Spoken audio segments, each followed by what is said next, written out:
வணக்கம் நண்பா. வாழ்க்கையில நம்மளோட மிகப்பெரிய பலம் நம்மள விட்டு போனா என்ன பண்ணுவோம்? மூலையில உட்கார்ந்து அழுதுட்டு இருப்போமா? ஆனா ஒரு மனுஷன் அப்படி பண்ணல. கை போனாலும் தன்னம்பிக்கையை விடல. அவர் பேரு கரோலிட்டா காக்ஸ். தோல்வியின் விளிம்புல இருக்கிறவங்களுக்கு இது ஒரு டேனிக். வாங்க பார்க்கலாம். காலம் 1938. இடம் ஹங்கேரி. அங்க கரோலிட்டா காக்ஸ்னு ஒரு ராணுவ வீரர் இருந்தாரு. அவர் சாதாரண ஆள் இல்ல. அந்த நாட்டிலேயே பிஸ்டல் ஷூட்டிங், அதாவது கைத்துப்பாக்கி சுடுதல்ல நம்பர் 1 வீரர். அவரோட ஒரே கனவு 1940 நடக்க போற ஒலிம்பிக்ஸ்ல தங்கம் ஜெயிக்கிறது தான். அதுக்காக ராத்திரி பகலா பயிற்சி செஞ்சாரு. அவரோட நம்பிக்கை முழுக்க அவரோட வலது கை மேல தான் இருந்தது. ஆனா விதி வேற மாதிரி நினைச்சது. ஒரு நாள் ராணுவ பயிற்சியில ஒரு கையெறி குண்டு வெடிச்சு விபத்து ஏற்பட்டது. எந்த கைய நம்பி அவர் ஒலிம்பிக் கனவு கண்டாரோ அந்த வலது கையே சிதறி போச்சு. ஆஸ்பத்திரியில கண் முழிச்சு பாக்குறாரு, கை இல்ல. ஒரு ஷூட்டருக்கு கை போச்சுன்னா வாழ்க்கை முடிஞ்சது தானே. எல்லாரும் அப்படித்தான் நினைச்சாங்க. ஆனா கரோலி ஒரு வெற்றியாளன். அவர் வீட்டுல முடங்கி கிடக்கல. யாருக்கும் தெரியாம ஒரு காட்டுக்குள்ள போய் ரகசியமா பயிற்சி எடுத்தாரு. எதை வச்சு தெரியுமா? பேனாவை கூட பிடிச்சு பழக்கம் இல்லாத தன்னோட இடது கையால. ஆரம்பத்துல கை நடுங்குச்சு, வலி உயிர் போச்சு.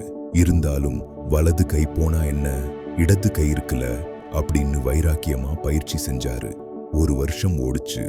1939 நேஷனல் ஷூட்டிங் சாம்பியன்ஷிப் போட்டி நடந்தது. அங்க கரோலி வந்தாரு.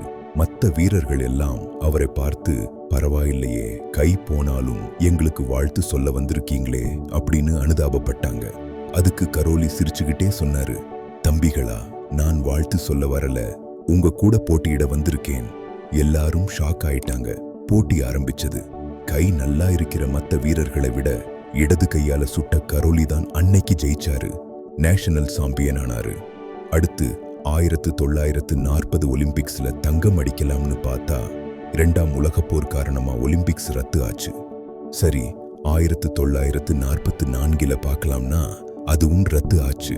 கரோலிக்கு வயசு ஏறிட்டே போகுது. 10 வருஷம் சும்மா காத்திருக்கிறது எவ்வளோ பெரிய வலி.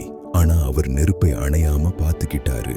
கடைசியா 1948 லண்டன் ஒலிம்பிக்ஸ் வந்தது. இப்போ அவருக்கு வயசு 38. உலகத்துல இருக்கிற இளம் வீரர்கள் கூட போட்டியிடணும். களம் இறங்கினாரு. குறி வச்சாரு. அந்த ஒற்றை இடது கையால சுட்டு உலக சாதனையோட தங்கம் ஜெயிச்சாரு.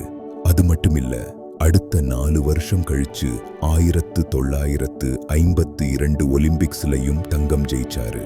தொடர்ந்து 2 தங்கம் வென்ற முதல் ஷூட்டர் அவர்தான். நண்பா, இதிலிருந்து என்ன தெரியுது? கரோலிக்கு கை போனப்போ அவர் இழந்ததை நினைச்சு அழல. மிச்சம் என்ன இருக்குன்னு பார்த்தாரு. அதுல கவனம் செலுத்தினாரு. ஜெயிச்சாரு. நமக்கு சின்னதா ஒரு பிரச்சனை வந்தாலே சோர்ந்து போயிடுறோம். கை போன ஒருத்தரால உலகத்தை ஜெயிக்க முடியும்னா கை, கால், அறிவு எல்லாம் நல்லா இருக்கிற நம்மளால முடியாதா? என்னைக்குமே காரணம் சொல்லாதீங்க. இருக்கிறதை வச்சு போராடுங்க. கரோலிட்டா காக்ஸ் மாதிரி விதியை மாத்தி எழுதுங்க. தன்னம்பிக்கையோடு இருந்தா சரித்திரம் உங்களை பத்தி பேசும். வெற்றி நிச்சயம். இந்த வீடியோ உங்களுக்கு ஒரு வெறியை ஏத்தி இருந்தா லைக் பண்ணுங்க. உங்க நண்பர்களுக்கு ஷேர் பண்ணுங்க.